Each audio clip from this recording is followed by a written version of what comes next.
vamos começar agora no capítulo 10.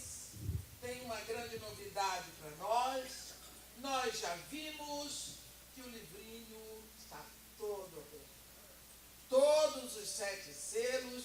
No 7º selo vem as trombetas, então o 7º selo já foi aberto. E esse livrinho agora vai descer para a terra.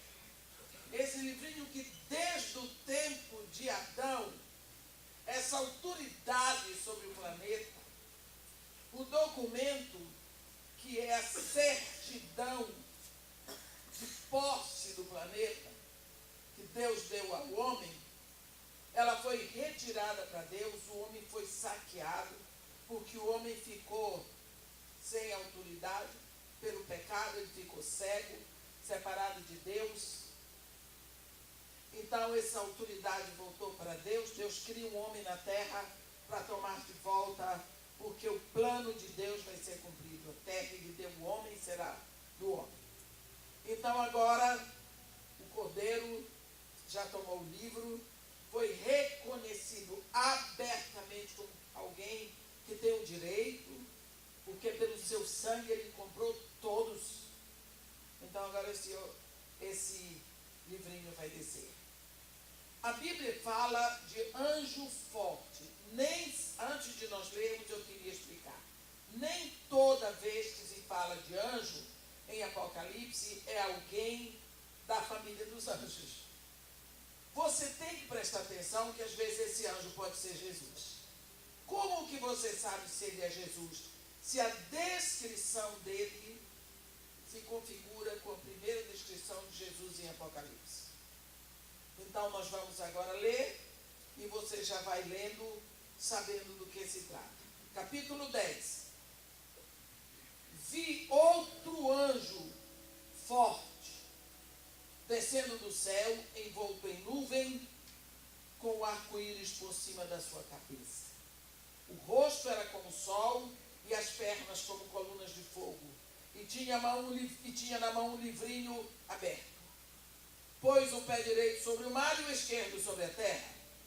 E bradou em grande voz como ruge um leão. E quando bradou, desferiam os 7 trovões as suas próprias vozes. Logo que falaram os 7 trovões, eu ia escrever, mas ouvi uma voz do céu dizendo: guarda em segredo as coisas que os 7 trovões falaram e não as escrevas. Então o anjo que vi em pé sobre o mar e sobre a terra levantou a mão direita para o céu e jurou por aquele que vive pelos séculos dos séculos, o mesmo que criou o céu, a terra, o mar e tudo quanto neles existe. Já não haverá demora, mas nos dias da voz do 7º anjo, quando ele estiver para tocar a trombeta, se cumprirá então o mistério de Deus, segundo ele anunciou aos seus servos, os profetas. A voz que ouvia vinda do céu estava de novo falando comigo e dizendo: vai e toma o livro que se acha aberto na mão do anjo em pé sobre o mar e sobre a terra. Fui, pois, ao anjo, dizendo-lhe que me desse o livrinho. Ele então me falou: toma-o e devora-o. Certamente ele será amargo ao teu estômago, mas na tua boca doce como o mel. Tomei o livrinho da mão do anjo e o devorei, e na minha boca era doce como mel. Quando, porém, o comi, o meu estômago ficou amargo. Então me disseram: é necessário que ainda profetize a respeito de muitos povos, nações, línguas e reis. Amém. Vocês lembram que teve um anjo forte antes? Agora tem um anjo forte, mas que é outro. Vamos ver onde está aquele anjo forte. Você lembra? Aquele anjo forte que veio e grita no capítulo 5, não é? E foi ouvida a voz desse anjo forte nos céus, na terra, no mar, embaixo da terra e tudo, no capítulo 5 de Apocalipse, não é? Obrigada, querido. Assim. Muito obrigada. Então, veio no No capítulo 5 de Apocalipse, no versículo 2, diz assim: vi também um anjo forte, que proclamava em grande voz: quem é digno de tomar o livro e de abrir os selos? Não é? Esse é um anjo forte. Mas aqui no capítulo 10 ele diz: vi outro anjo forte descendo do céu. Ai, ai, ai.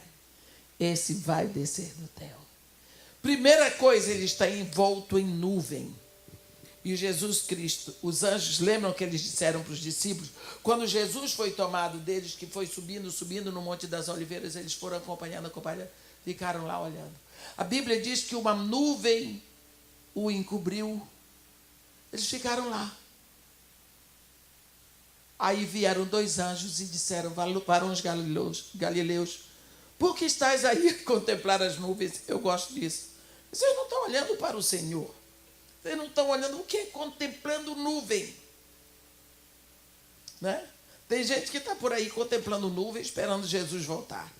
Ai, ai, ai. Ele não nos deixou aqui na terra para contemplarmos nuvens. Nos deixou aqui para trabalhar. Por que estáis aí a contemplar as nuvens? Este mesmo Jesus que dentre vós foi tirado, voltará do modo como o viste subir, quer dizer, envolto em nuvens. Esse aqui, outro anjo forte descendo do céu, envolto em nuvens, com o arco-íris por cima da sua cabeça. Preste atenção. O arco-íris, que lá no capítulo 4 é a crista da divindade, o arco-íris, que é o selo de uma aliança que Deus faz com toda a terra, de que não haverá mais destruição por águas de dilúvio. Esse arco-íris agora é a crista. Esse arco-íris agora envolve a cabeça desse anjo forte. Então esse anjo forte vem proclamando que não há destruição. Ele vem trazendo o arco-íris. O rosto era como o sol, as pernas como chamas de fogo. Olhe bem a descrição de Jesus lá no capítulo 1 de Apocalipse. Você viu? Os pés semelhantes no versículo 12. Versículo 14, capítulo 1 de Apocalipse. Sua cabeça e cabelos eram brancos como a lã, como a neve. Os olhos como chamas de fogo. Os pés semelhantes ao bronze polido, como que refinado numa fornalha. A voz como voz de muitas águas. E assim, você vê que a descrição desse anjo forte é a descrição de Jesus. Então, esse anjo forte aqui é Jesus. Mas, enquanto lá ele tem na mão direita as 7 estrelas e se move no meio dos candeeiros, aqui ele tem na mão um livrinho aberto. Esse livrinho do capítulo 5 que estava fechado, esse rolo que estava fechado. Agora o cordeiro já tomou e já abriu todos os selos, o livrinho está aberto. Agora Jesus, o cordeiro, esse anjo forte, ele desce com esse livrinho para a terra. Olha que coisa linda. Acho esse capítulo 10 aqui, assim, muito espetacular. Ele vem numa posição de tamanha autoridade e retidão. E ele põe o pé direito sobre o mar e o esquerdo sobre a terra. Isso significa uma posição de onipresença. Porque os pés dele são como colunas de fogo. Quer dizer que ele vem para atuar, para purificar, para possuir o mar e a terra. O mar significa o mar agitado das nações. E a terra é a terra de Israel. Então ele é onipresente, dono, poderoso sobre tudo. Ele se levanta sobre o mar e sobre a terra e brada em grande voz, como ruge um leão.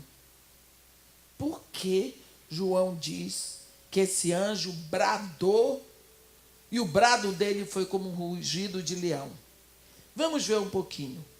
O leão não é o maior dos animais, mas ele é o rei dos animais.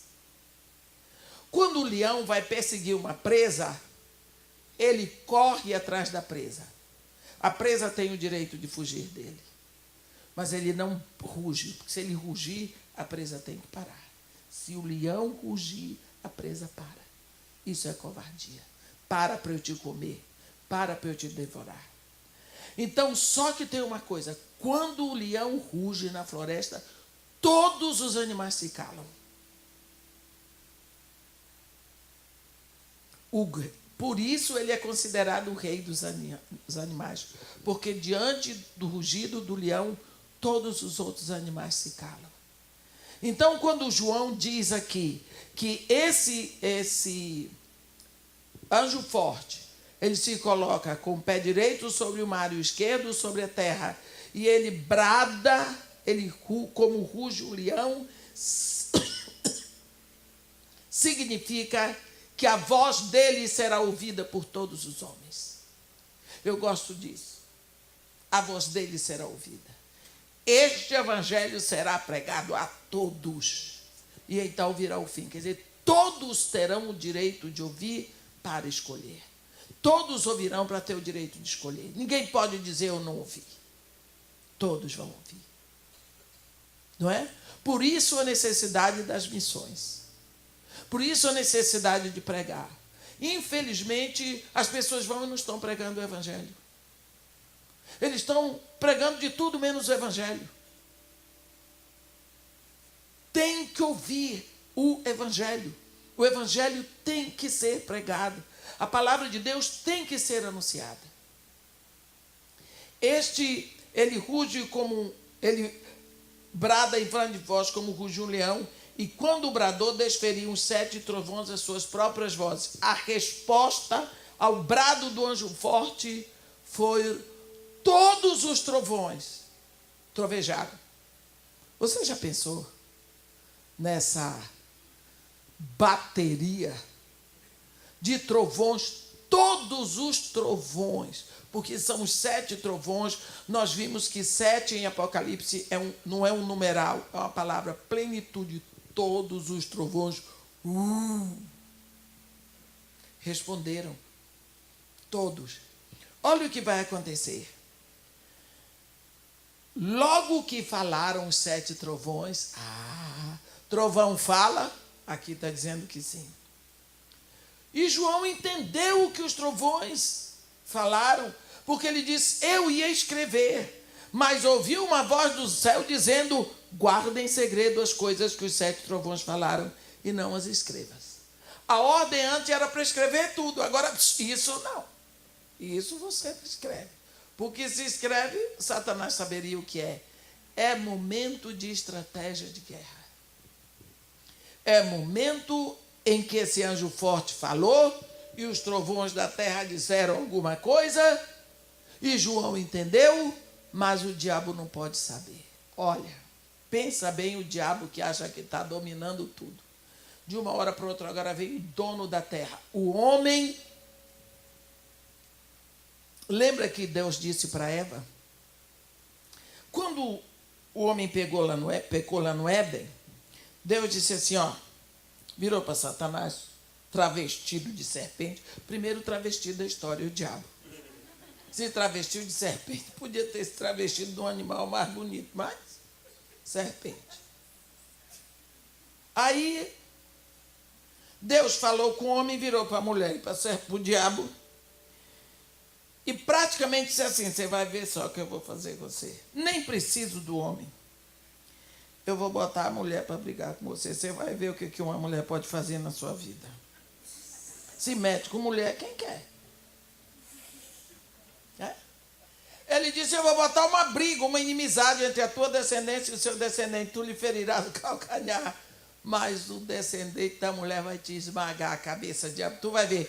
A mulher vai parir um homem que vai fazer uma obra contigo, vai te arrebentar.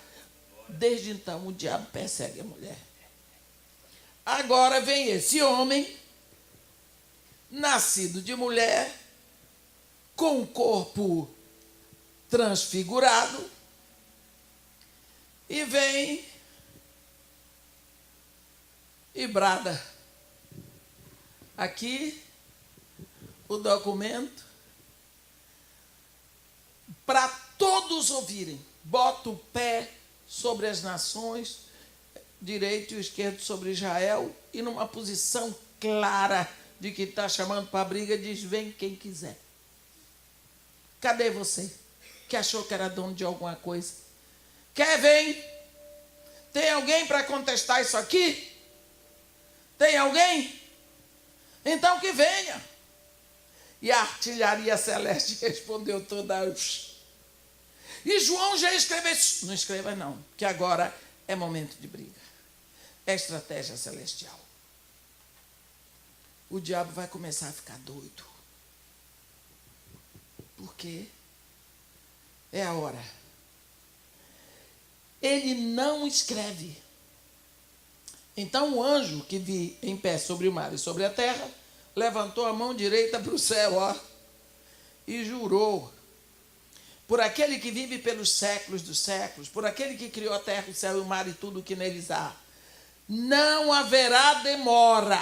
Agora o negócio é rápido.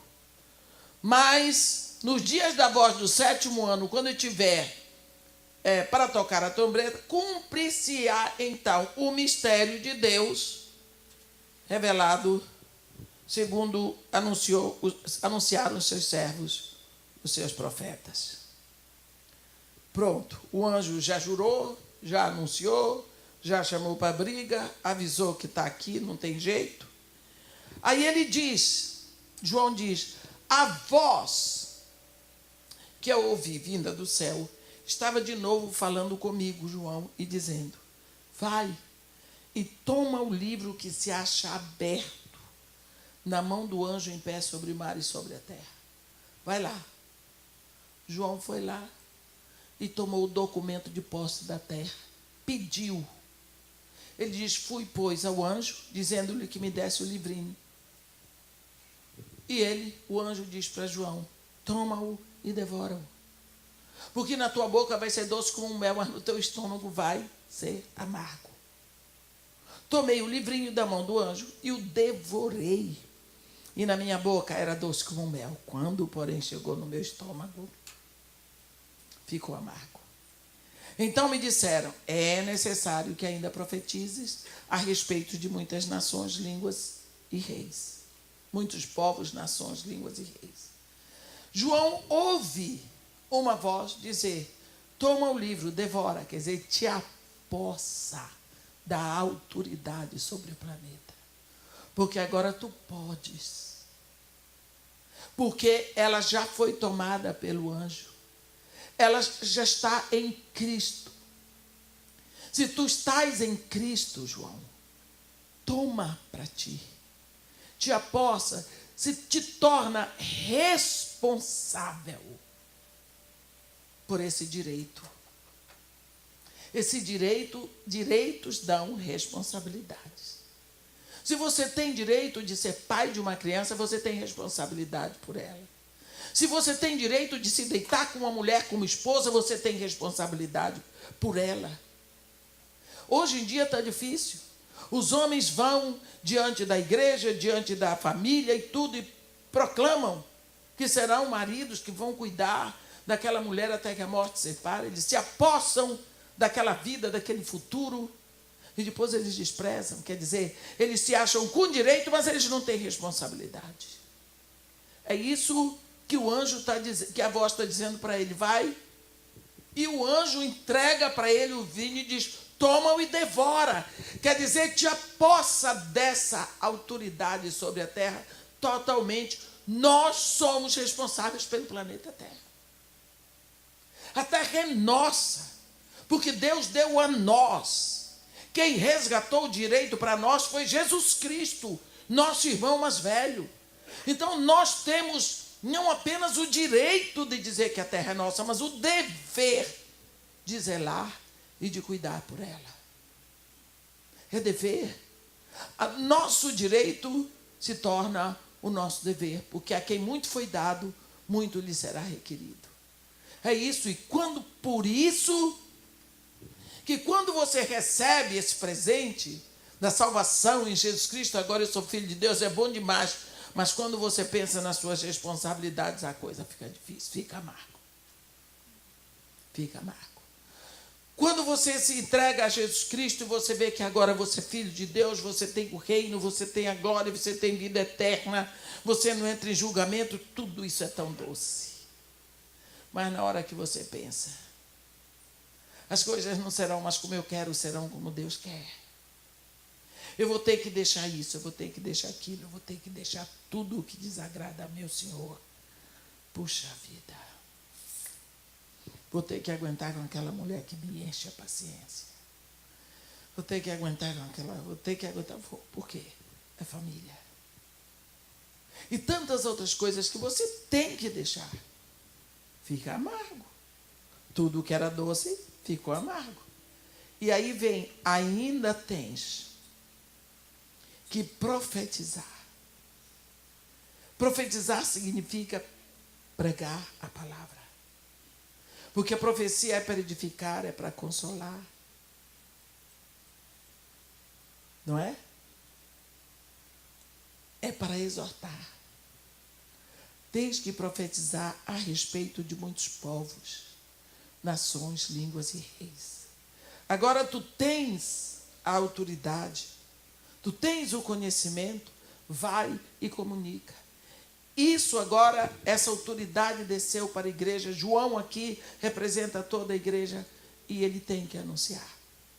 E por causa disso, aí vem o capítulo 11. Capítulo 11 é um capítulo que vem assim, eu digo de novo, seria muito mais fácil se os capítulos estivessem em ordem, mas eles não são feitos em ordem, são cenas que Deus vai mostrando para João e ele vai escrevendo. Cenas. Foi-me dado um caniço semelhante a uma vara, também me foi dito. Caniço de medir, digamos, de uma fita métrica, mais ou menos isso. Dispõe-te médio o santuário de Deus, o seu altar e os que naquele adoram. Mas deixa de parte o átrio exterior do santuário e não meças, porque ele foi dado aos gentios. Estes, por 42 meses, calcarão aos pés da cidade santa. Gente, presta atenção nisso. Quando Jesus Cristo, um dos sinais que ele deu para os últimos tempos, é que Jerusalém seria pisada pelos gentios, até que o tempo dos gentios se completasse, não foi? Jerusalém será pisada pelos gentios até que o tempo deles se complete. Pisada quer dizer possuída. Quando foi que se completou o tempo dos gentios? Jerusalém passou a ser parte dos gentios e não pertenceu a Israel desde o ano 70 da era cristã até 1967. Foi fundado o Estado de Israel em 1948, mas Jerusalém não pertencia a Israel. No ano de 1967, numa guerra de 6 dias, no dia 6 do mês 7 de 1967, numa guerra de 6 dias, com 700 soldados judeus e 6.000 árabes. Os judeus ganharam a guerra e correram no Monte Santo, plantaram a bandeira de Israel e gritaram o Salmo 137. Ó Jerusalém, Jerusalém, se eu de ti me esquecer, que se apegue a minha língua ao paladar e se resseque a minha mão direita, se eu de ti não me lembrar, ó Jerusalém, com a minha maior alegria. Esse foi o discurso que começou, foi assim que o Sharon começou o discurso dele de posse como primeiro-ministro. Esse é um salmo que está sempre na boca desses judeus. E lá eles fincaram a bandeira de Israel. Quando a Bíblia diz aqui que a cidade santa seria calcada pelos gentios, Mas deixa de parte o átrio exterior do santuário e não o messas, porquanto foi ele dado aos gentios, a todos os povos. Estes, por 42 meses, calcarão os pés na cidade santa. Ali, em 1967, completou a época. Acabou. Jerusalém volta para Israel. Isso é sinal dos últimos tempos. Já aconteceu. Em 1967. Darei, versículo 3, as minhas 2 testemunhas que profetizem por 1260 dias vestidas de pano de saco. São estas as 2 oliveiras e os 2 candeeiros que se acham em pé diante do Senhor da terra. Se alguém pretende causar-lhe dano, sai fogo da sua boca e devora os inimigos. Se alguém pretender causar-lhes dano, certamente deve morrer. Elas têm autoridade para fechar o céu, para que não chova durante os dias que profetizarem. Têm autoridade também sobre as águas, para convertê-las em sangue, bem como para ferir a terra com toda sorte de flagelos, tantas vezes quanto quiserem. Quando tiverem então concluído o testemunho que devem dar, a besta que surge do abismo pelejará contra elas e as vencerá e matará. E o seu cadáver ficará estirado na praça da grande cidade, que espiritualmente se chama Sodoma e Egito, onde também o seu Senhor foi crucificado. Então muitos dentre os povos, tribos, línguas e nações contemplam os cadáveres das 2 testemunhas por 3 dias e meio, e não permitem que esses cadáveres sejam sepultados.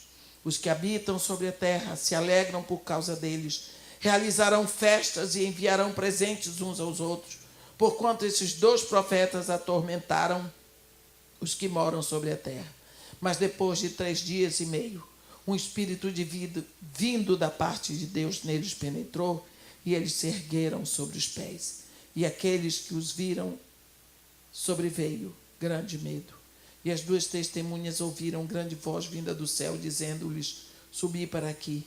E subiram ao céu numa nuvem, e os seus inimigos contemplaram. Naquela hora houve grande terremoto, e ruiu a 10ª parte da cidade. E morreram nesse terremoto 7.000 pessoas, ao passo que as outras ficaram sobremodo aterrorizadas e deram grande glória a Deus do céu. Passou o 2º ai. Eis que, sem demora, vem o 3º ai. Vamos ver aqui essa 6ª trombeta, né? Bem, esse trecho aqui fala de uma cena de juízo final, na 6ª trombeta, assim como nós vimos no 6º selo. Uma cena de final dos tempos já para Armagedon. Vai haver o derramamento da misericórdia de Deus sobre Israel. Deus vai levantar a profecia e a palavra. Por quê? A lei e a profecia vão vir de novo sobre Israel. Por quê? Aqui você vê essas 2 testemunhas representadas em Moisés e em Elias. Era Moisés que converteu água em sangue. Foi ele que trouxe, através do ministério dele, que Deus mandou as pragas. Elias que mandava descer fogo do céu, não é? Então, um representa a lei e outro a profecia. Quando você vê no Monte da Transfiguração, lembra da transfiguração de Jesus? Estava Jesus, Moisés e Elias transfigurados. São 3 tipos de morte e ressurreição. Elias, não, o corpo dele não conheceu a morte. Moisés, o corpo conheceu a morte. Jesus conheceu a morte e ressuscitou. Então, são os 3 tipos de ressurreição, de vida eterna. Então, aqui, eles mostram a volta com profusão da profecia já revelada e da lei já revelada na graça. Então, significa que vai ter profusão disso em Israel. É possível que hajam 2 líderes, e está escrito aqui, que vão se incumbir de pregar com profusão. Deus vai levantar esses 2 homens. E esses 2 homens vão ser levantados e eles vão pregar e eles vão fazer sinais e maravilhas de tal maneira que ninguém vai poder impedir. Só que nessa época vai ter grande perseguição para com eles. Eles vão fazer o trabalho deles com profusão por 3 anos e meio. Mas eles vão botar em cabeça para baixo a liderança mundial. Porque eles vão pregar a palavra de Deus.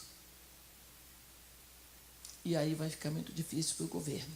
Então, os povos, o mundo vai estar tão deteriorado que os povos vão odiá-los. Porque eles vão dizer que é pecado adulterar e o povo vai ter raiva. Eles vão dizer que é pecado ser usurário e os ricos vão ter ódio deles. O povo vai odiar esses 2 porque odeiam a palavra de Deus. Mas eles vão provar as coisas com milagres, com prodígios. Mas acontece que Deus vai permitir, a Bíblia diz, quando tiverem então concluído o testemunho que devem dar, no versículo 7, a besta que surge do abismo pelejará contra eles e os vencerá e os matará. Eles vão morrer. Mas o cadáver deles não vai ser enterrado. Sabe por quê? Para não acontecer de novo o que aconteceu com Jesus, que até hoje acham que o corpo de Jesus foi roubado e os discípulos inventaram que ele ressuscitou. Entendeu? Então, para evitar isso, o corpo deles vai ficar exposto para eles apodrecerem. Todo mundo vai ver como? Pela internet. Vai ficar lá os 2 mortinhos. Cadê o poder deles? Aí, ó. Cadê? Não fazia descer fogo do céu? Faz agora. Cadê o poder? Então, as pessoas vão festejar. Porque não tem mais aquela voz dizendo para eles que eles são pecadores, que eles têm que se converter. Então, quando eles morrem, significa que acabou a lei e a profecia. E ela é festejada pelos malignos. Então, a Bíblia diz que o cadáver deles vai ficar estirado. Olhe bem, na praça, é aberto. Quem está por lá e não quer ir na internet pode ir lá para ver exposto, vai lá olhar. Da grande cidade que espiritualmente se chama Sodoma e Egito, onde também seu Senhor foi crucificado. Onde Jesus foi crucificado? Em Jerusalém. Essa Jerusalém que está aí, espiritualmente é Sodoma e Egito. Acho tão engraçado quando o pessoal diz, não, eu vou à cidade santa. Que cidade santa, meus irmãos? Está confundido essa Jerusalém com a Jerusalém celestial? Está errado. Essa Jerusalém aí é Sodoma e Egito, espiritualmente. A Bíblia diz: muitos entre os povos, tribos, línguas e nações contemplam os cadáveres das 2 testemunhas por 3 dias e meio e não permitem que esses cadáveres sejam sepultados, para que não digam que eles ressuscitaram. Os que habitam sobre a terra, a Bíblia diz aqui que vão ter festa. Os que habitam sobre a terra se alegram por causa deles, realizarão festas e enviarão presentes uns aos outros, porquanto esses 2 profetas atormentaram. Você vê, a palavra de Deus atormenta. Mas depois de 3 dias e meio, assim como todos estão vendo eles mortos, depois de 3 dias e meio não tem mais jeito para ressuscitar. Porque, de acordo com a crença judaica daquela época, até 3 dias uma pessoa pode ressuscitar. Porque o espírito está ali do lado do caixão. Mas depois de 3 dias, ó, o espírito se manda. Acho que uma cheira tão grande que nem o espírito fica. Esse foi o caso de Jesus ter deixado Lázaro até o 4º dia. Esse foi o grande problema com a ressurreição de Lázaro. É que Jesus apareceu no 4º dia. Quando ele disse, tira a pedra, Marta correu. Não, que já cheira mal. Jesus disse, Marta, para com isso. Já não te disse que se creres verás a glória de Deus. Marta era agoniada, né? Agitadinha que só. Agora não tem mais jeito. A Bíblia deixa claro, depois de 3 dias e meio, quer dizer, não tinha mais jeito, um espírito de vida vindo da parte de Deus neles penetrou e eles se ergueram sobre os pés, diante de todos que olhavam pela internet. E lá a praça estava, já está cheirando mal, tira daqui. Quando talvez já iam mesmo providenciar, porque o cheiro era mau, eles se levantam. E aqueles que viram, sobreveio grande medo. Quer dizer, a internet, as câmeras do mundo todo que mostrou a morte deles, também vai mostrar a grande glória, o grande milagre. Todos também viram. E as 2 testemunhas ouviram a grande voz vinda do céu, dizendo-lhes: subi para aqui. E subiram ao céu numa nuvem, e os seus inimigos os contemplaram. Eu acho bonito. Os inimigos viram. Viram, quer dizer, é um momento em que eles vão dizer: então existe alguma coisa. Existe alguma coisa. E naquela hora há um grande terremoto. E vai ruir a 10ª parte da cidade. E nesse terremoto morreram 7.000 pessoas. E as que ficaram aterrorizadas e deram glória a Deus. Esse é o segundo ai. Agora vem a 7ª trombeta. O 7º anjo tocou a trombeta e houve no céu grandes vozes dizendo: o reino do mundo se tornou de nosso Senhor e do seu Cristo, e ele reinará pelos séculos dos séculos. E os 24 anciãos que se encontram sentados no seu trono diante de Deus prostraram-se sobre o seu rosto e adoraram a Deus, dizendo: graças te damos, Senhor Deus Todo-Poderoso, que és e que eras, porque assumiste o teu grande poder e passaste a reinar. Na verdade, as nações se enfureceram, chegou, porém, a tua ira e o tempo determinado, para serem julgados os mortos, para se dar o galardão aos teus servos, os profetas, aos santos e aos que temem o teu nome, tanto os pequenos como os grandes, e para destruíres os que destroem a terra. Está vendo? Abriu-se então o santuário de Deus, que se acha no céu, e foi vista a arca da aliança no seu santuário, e sobrevieram relâmpagos, vozes, trovões, terremoto e grande saraivada. Você lembra que essa arca foi mostrada a Moisés, quando Deus mostrou para ele o santuário e disse: vê, faz tudo de acordo com o modelo que eu estou te mostrando? Então agora abre-se o santuário. Então, agora vamos para o capítulo 12. Nesse capítulo 12, aqui já são meio-dia lá, olhando, mas eu vou dar todinho, porque vocês demoraram muito no coffee break. Então, vamos, capítulo 12. Vou cobrar. Mas esse capítulo 12 está mais ou menos faladinho, nós vamos, porque eu preciso desse tempo. Porque de tarde eu dei, hoje de manhã, 7, 8, 9, 10, 11, 12. Ontem eu dei 6, hoje eu dou mais 6. À noite eu tenho que fazer 13, 14, 15, 16, 17 e 18. Para deixar os 4 capítulos para amanhã de manhã, porque eu tenho vontade de ainda fazer pelo menos 15 minutos com vocês do capítulo 37, 38 do livro do profeta Ezequiel sobre Gog e Magog, porque está fervendo agora já espiritualmente a preparação. Tá? Capítulo 12. Viu-se grande sinal no céu, a saber, uma mulher vestida de sol, com a lua debaixo dos pés e uma coroa de 12 estrelas na cabeça, que, achando-se grávida, grita com as dores de parto, sofrendo tormentos para dar à luz.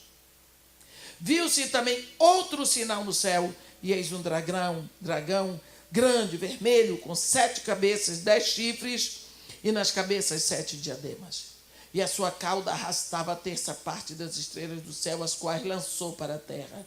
E o dragão se deteve em frente da mulher que estava para dar à luz, a fim de lhe devorar o filho quando nascesse. Nasceu-lhe, pois, um filho varão, que há de reger todas as nações com cetro de ferro. E o seu filho foi arrebatado para Deus até ao seu trono. A mulher, porém, fugiu para o deserto, de onde lhe havia Deus preparado lugar, para que nele a sustentassem durante 1260 dias. Vamos parar aqui.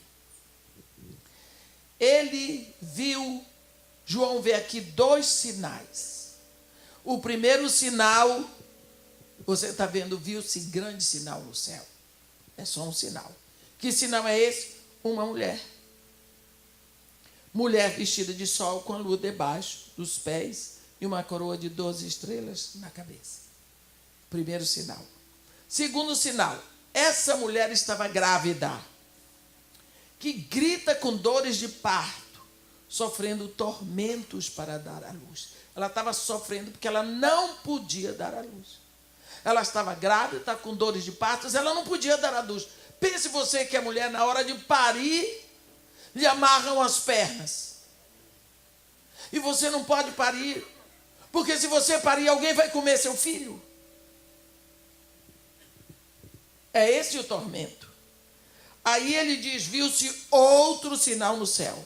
E esse outro sinal é um dragão, grande, vermelho, de 7 cabeças, 10 chifres, e nas cabeças 7 diademas.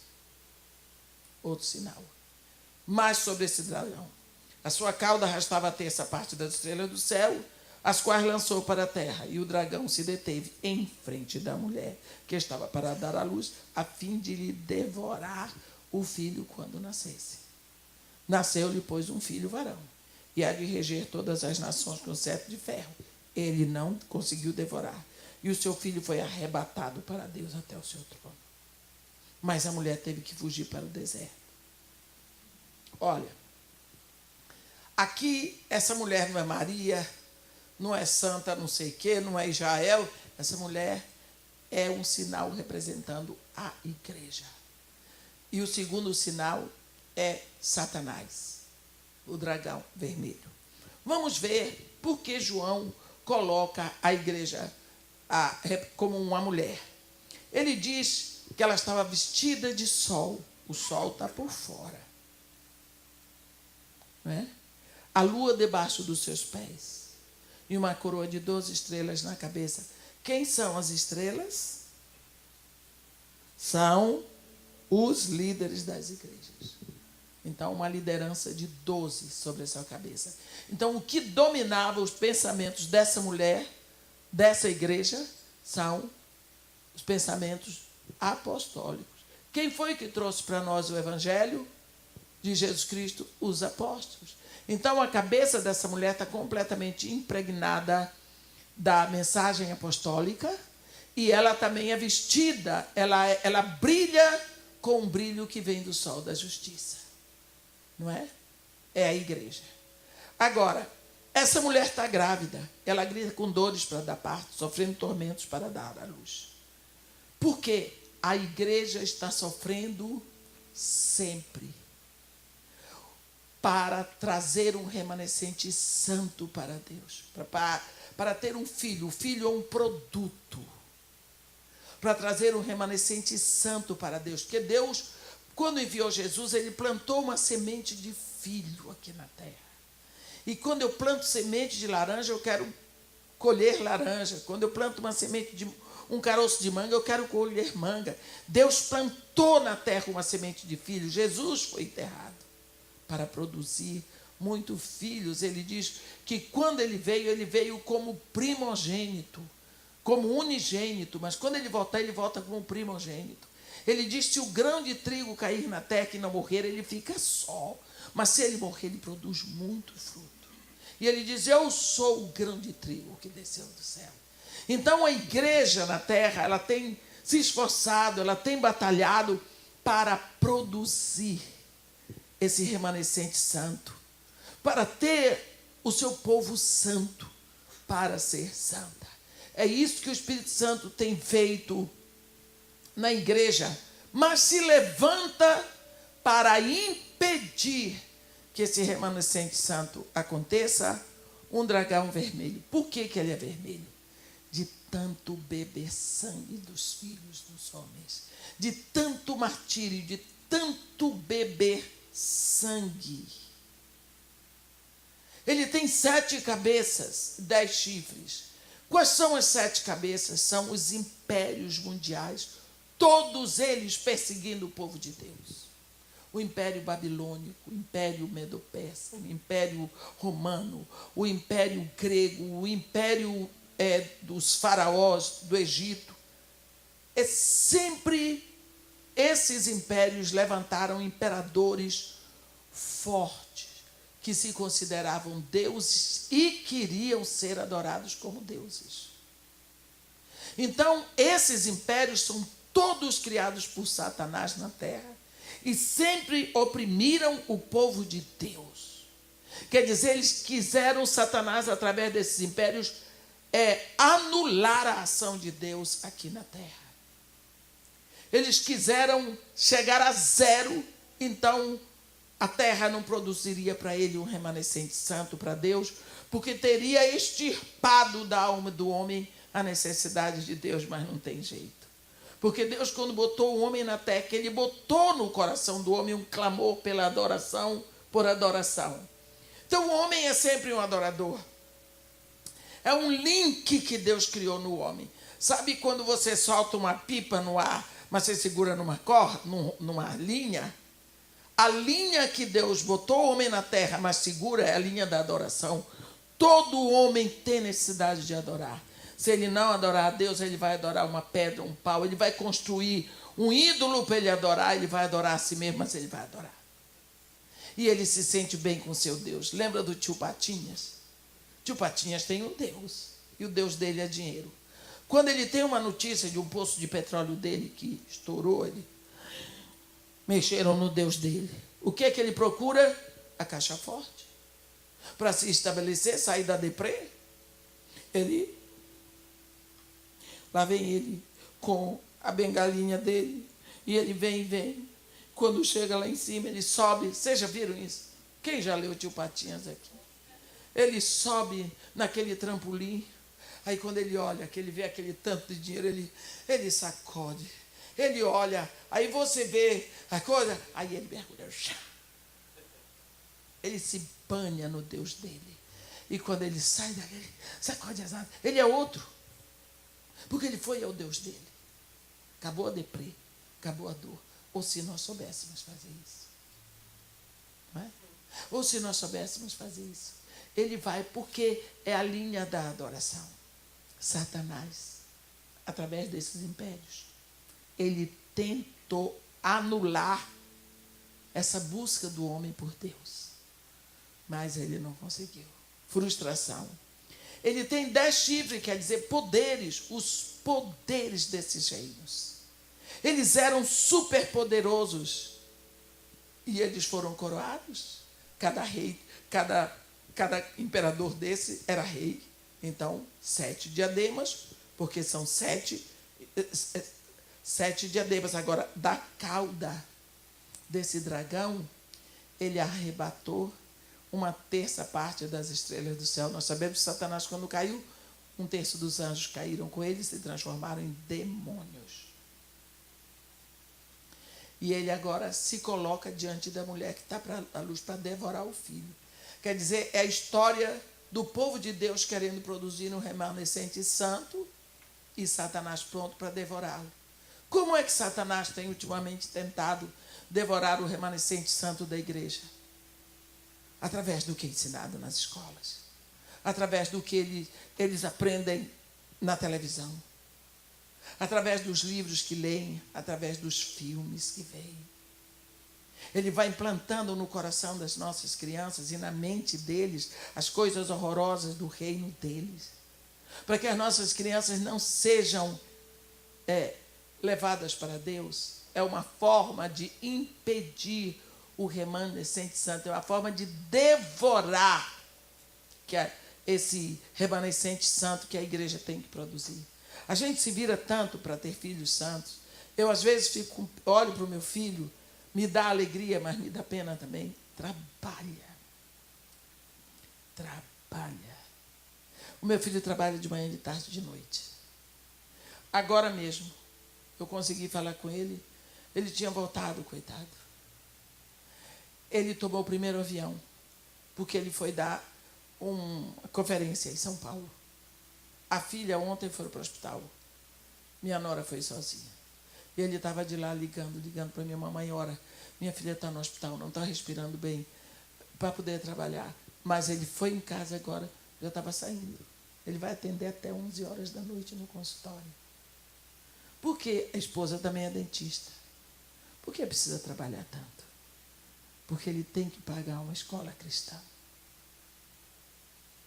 Caríssima.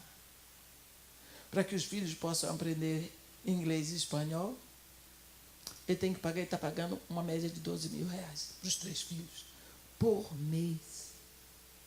Porque a escola é só de missionários americanos e canadenses. Ele disse, mamãe, esse é meu investimento da minha vida.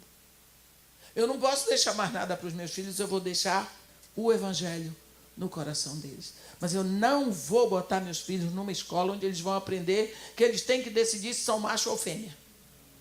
Não vou fazer isso. Eu prefiro que eles não estudem. Para você ver o que um pai de família tem que fazer. E orando, e orando, e orando para ter esse direito. Por quê? Porque Satanás quer devorar os filhos dele. As crianças não sabem disso, mas ele sabe. E vamos orar por essas crianças.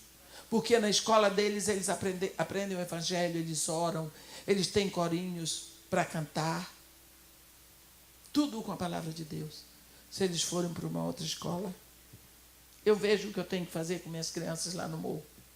Criança de 7 anos, fazendo coisa para ver quem é que já beijou mais. 7 anos. Sabem coisas do arco da velha. O que é isso? É o dragão querendo devorar, para que a igreja na terra não produza um remanescente santo.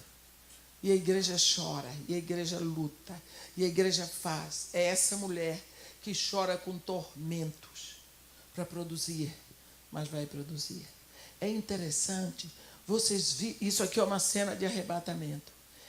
Nós sabemos que Satanás vai ter que criar alguma coisa para desmistificar o arrebatamento. Você sabe que estão fazendo uma excursão daqui para Marte, estão preparando em Marte algumas, que a gente diz, tipo acampamentos, para pessoas irem para lá. Dá para passar 6 meses, não é? É caríssimo.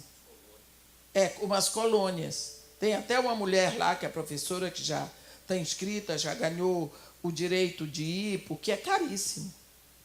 E essa excursão tem um nome. Sabe como é o nome? Vocês não viram? Dragão Vermelho. Para que é? Leva as pessoas para Marte, que ficam lá por 6 meses. Quando aconteceu o arrebatamento, seguramente foram para Marte.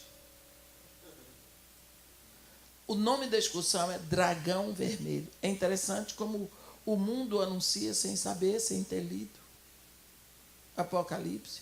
Eu fiquei impressionada quando eu vi o nome Dragão Vermelho. Esse filho, de qualquer forma, será produzido pela igreja.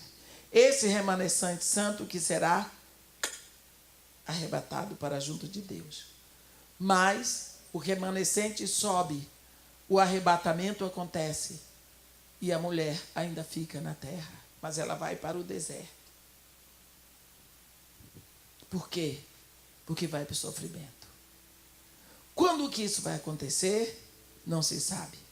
No arrebatamento irá a igreja que está pronta. Jesus Cristo fala de 10 virgens. Todas 10 eram virgens, todas 10 eram noivas, todas 10 queriam um noivo, mas só 5 estavam prontas para ir com o noivo. As outras 5 noivas, puras, ficaram. Por quê?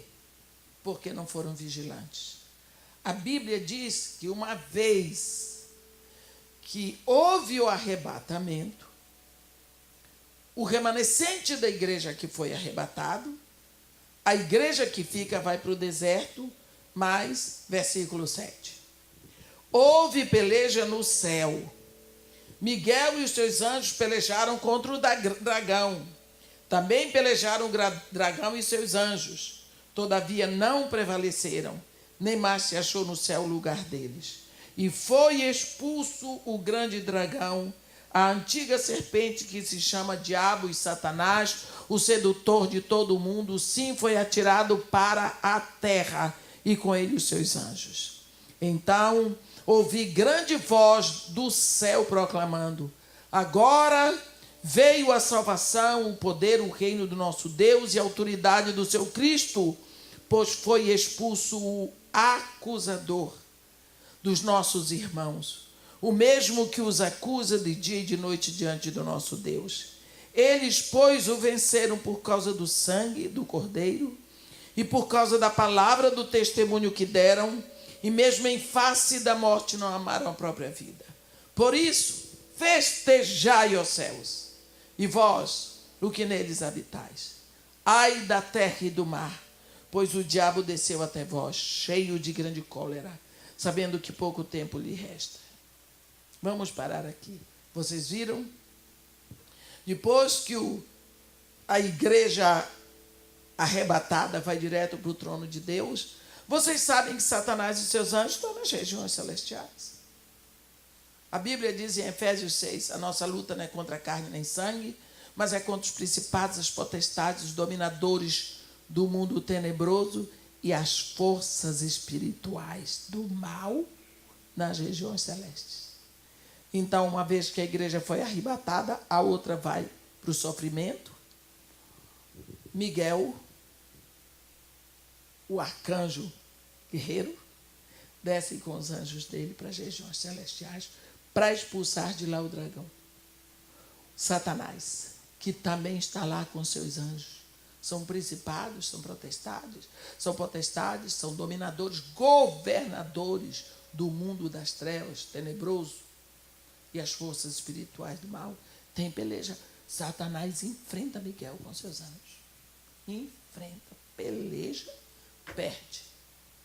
E do momento que ele perde, ele é expulso das regiões celestiais com seus demônios. Para onde que ele vai? Para a terra. Pense como vai ficar a terra agora. Já está ruim. Ainda mais quando eles não tiverem mais lugar nos céus. Vem para a terra. Então foi feita uma faxina nas regiões celestiais, onde a igreja arrebatada vai habitar. Até que depois venha para habitar na terra com Jesus. Houve o arrebatamento. Há todo o grito de glória. Vamos ver o que vai acontecer em seguida. Versículo 13. Quando, pois, o dragão se viu atirado para a terra, perseguiu a mulher que dera à luz o filho varão. Quem mandou vencer? E foram dadas à mulher 2 asas de águia, para que voasse até o deserto, ao seu lugar, aí onde é sustentada durante um tempo, tempos e metade de um tempo, fora da vista da serpente. Então a serpente arrojou da sua boca atrás da mulher água, como um rio, a fim de fazer com que ela fosse arrebotada pelo rio. A terra, porém, socorreu a mulher, e a terra abriu a boca e engoliu o rio que o dragão tinha arrojado da sua boca. Irou-se o dragão contra a mulher e foi pelejar com os restantes de sua descendência. Olha quais são os restantes. Os que guardam os mandamentos de Deus, judeus, e os que têm os testemunhos de Deus, de Jesus, cristãos. Essa igreja que ficou vai para regiões desérticas. Por quê? A grande maioria é a igreja que está no deserto. É uma igreja que vai agora habitar na dor. É uma igreja que vai habitar na dificuldade, no sofrimento, porque deserto é lugar de sofrimento. Satanás vai fazer o possível para se vingar na mulher, na igreja que ficou, na derrota. Mas todas as vezes que ele se arroja contra para acabar com a igreja, Deus dá um socorro e ele não acaba com a igreja. Então, quando ele vê que não adianta, ele vai agora dirigir toda a atenção contra os judeus e os cristãos. São os que defendem os mandamentos e os que têm os testemunhos de Jesus. O que é que o diabo vai fazer para lutar contra os judeus e contra a igreja.